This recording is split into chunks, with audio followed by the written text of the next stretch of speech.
Un Cernac más fortalecido con dientes de verdad para defender a los consumidores fue lo que dijo el ministro de Economía, Luis Felipe Céspedes.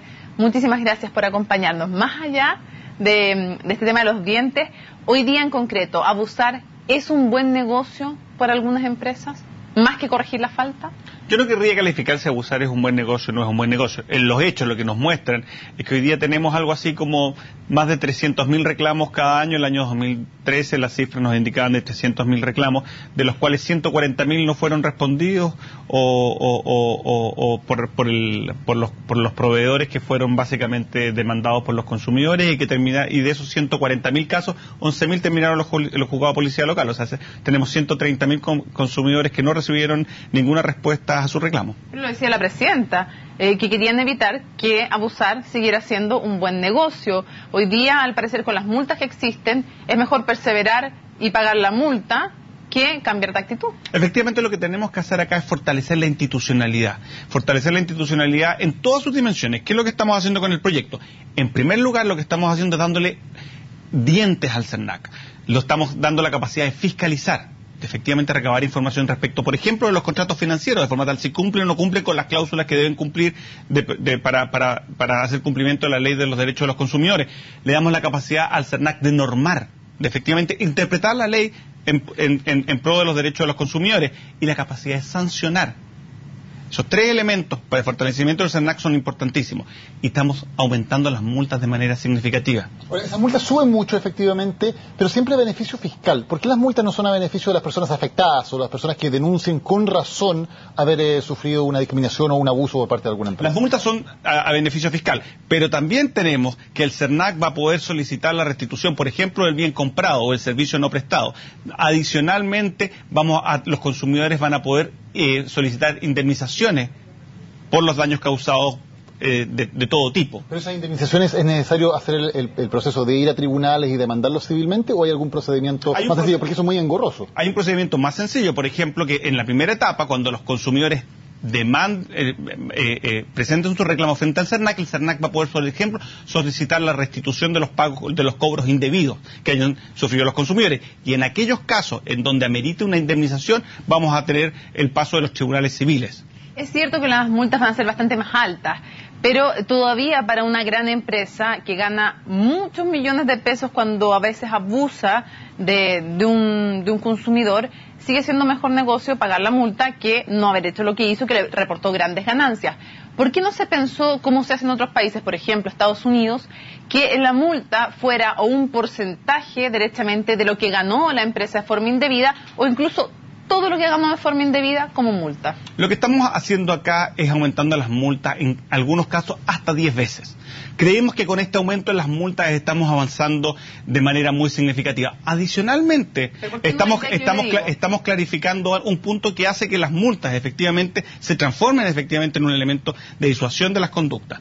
Que, por ejemplo, si en un caso en donde hay muchos afectados por un cobro, por ejemplo, indebido, la multa no va a ser en relación al hecho solamente de que se cobró ese cobro indebido multiplicado por una vez, va a ser multiplicado por todos aquellos afectados. O sea, si efectivamente se le cobró algo indebido a 300.000 clientes, ese efectivamente va a ser el número por el cual vamos a multiplicar las multas. Ministro, cuando se habla de situaciones que han ido contra los derechos de los consumidores, muchas veces se habla, por ejemplo, del caso de Cencosud, de las repactaciones unilaterales, pero también hay casos que se han provocado desde el Estado, como el caso del Banco Estado. ¿Usted considera que eso fue un abuso contra los consumidores? Yo creo que lo que tenemos que hacer es fortalecer la legislación de forma tal de que no exista espacio para que se cometan estos abusos. Efectivamente sabemos que se pueden cometer y sabemos que pueden ocurrir esas situaciones, pero en el caso de que ocurran, que tengamos todos los procedimientos lo más rápido posible, de forma tal de que la gente sienta que efectivamente la ley va a actuar rápido en contra de aquellos que abusan contra los consumidores. Cuando hay esta lógica, digamos, de ser muy firme, ponerle dientes al Cernac, de fortalecerlo,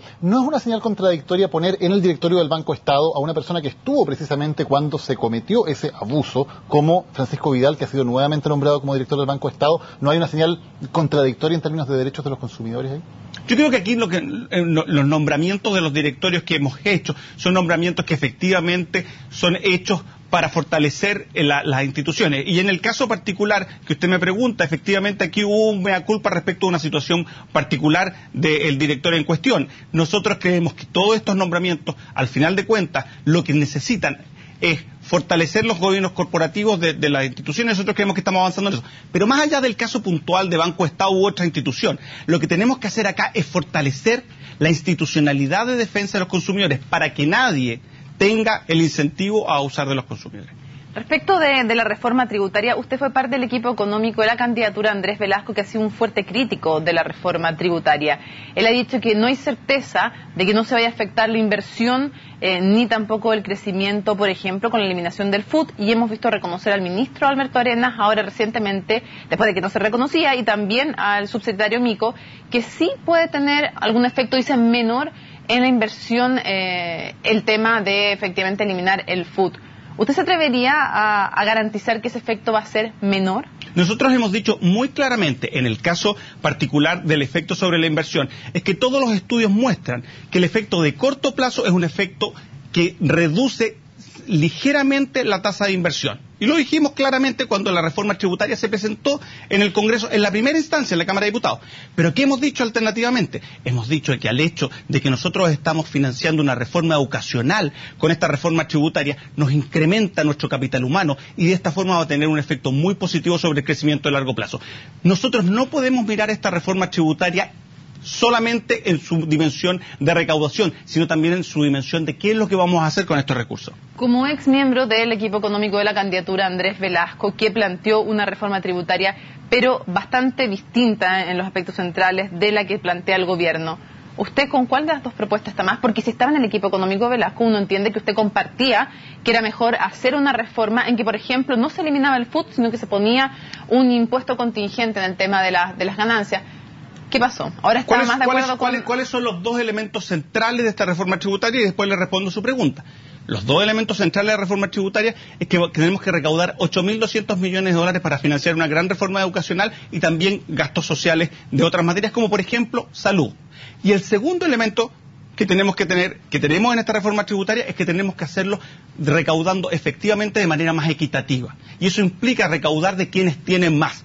Esos dos elementos son elementos que también estaban presentes en la postura tributaria que usted menciona. ¿Con instrumentos muy distintos? Sí. Con instrumentos que son, en los hechos, bastante parecidos en términos de quienes pagan. Quienes pagan más en esa reforma tributaria también pagaban más en la otra reforma tributaria. O sea, el elemento central, y yo creo que es el punto que todos compartimos, y de hecho que hoy día es parte del debate en el que podríamos decir nadie tiene ninguna duda, es que necesitamos recaudar 3 puntos del PIB por la necesidad de una gran reforma educacional y que tenemos que hacerlo efectivamente de manera más equitativa, de aquellos que tienen más. Ministro Luis Felipe Céspedes, gracias por haber estado con nosotros. Muchas gracias a ustedes por la invitación. Hacemos una pausa y ya estamos de regreso en CNN Prime.